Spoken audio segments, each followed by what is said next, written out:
안녕하세요. 닥터25의 응급의학과 전문의들과 정신과 전문입니다. 안녕.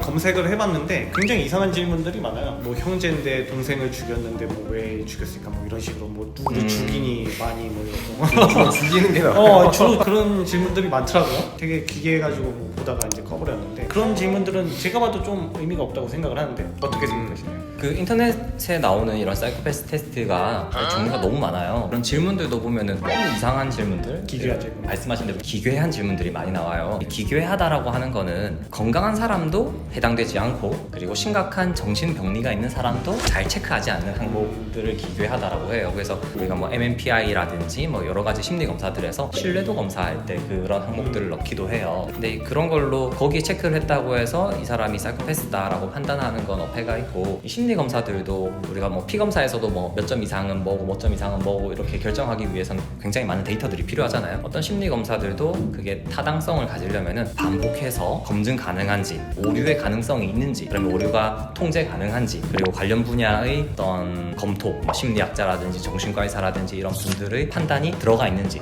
학술적으로 출판되어 있는지 이런 것들이 중요한데, 그런 테스트 있잖아요. 병에 다리가 달려 있는지 없는지 그런 거는 사실은 굉장히 기괴한 영역에 해당이 되고 실제로 임상적 가치는 거의 없어요. 그럼 이게 그 막 공인되는 네네. 사이코패스 테스트라는 게 실제로 있나요? 네, 있어요. 저도 사실 제가 주로 다루는 분야는 아니다 보니까 공부를 좀 해봤는데, PCLR이라고 로버트 헤어라는 심리학자가 만든 체크리스트가 있었어요. 이 체크리스트 같은 경우에는 미국에서는 굉장히 과학적 증거들을 차근차근 쌓아가고 있고, 네네. 이거를 단독으로 반영하는 건 아니지만 재판이라든지 그런 곳에 있어서 어떤 심리적 검사의 도구의 하나로서 어느 정도는 인정을 받는 것 같아요. 이 세부 항목들을 보면은 조금 더 이게 그래서 인정받는구나라고 싶은 부분이 있어요. 몇 가지만 좀 소개해 주시죠. 네, 결정적인 거는 다양한 범죄력 유무에 대한 거죠.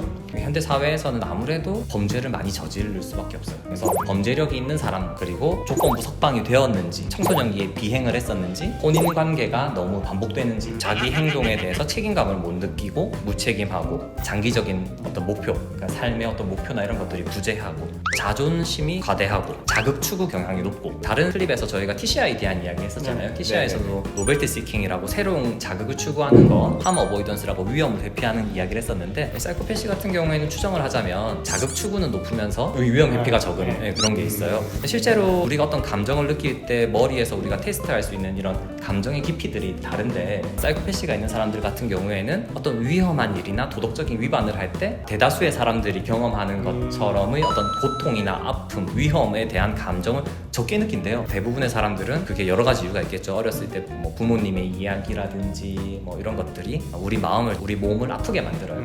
그래서 예전에 한 100년 전쯤에는 그 사람 마음에 어떤 양심이라고 하는 내장 기관이 있다고 생각을 했던 적이 있어요. 실제로 우리가 나쁜 일을 하면 아프기도 하잖아요.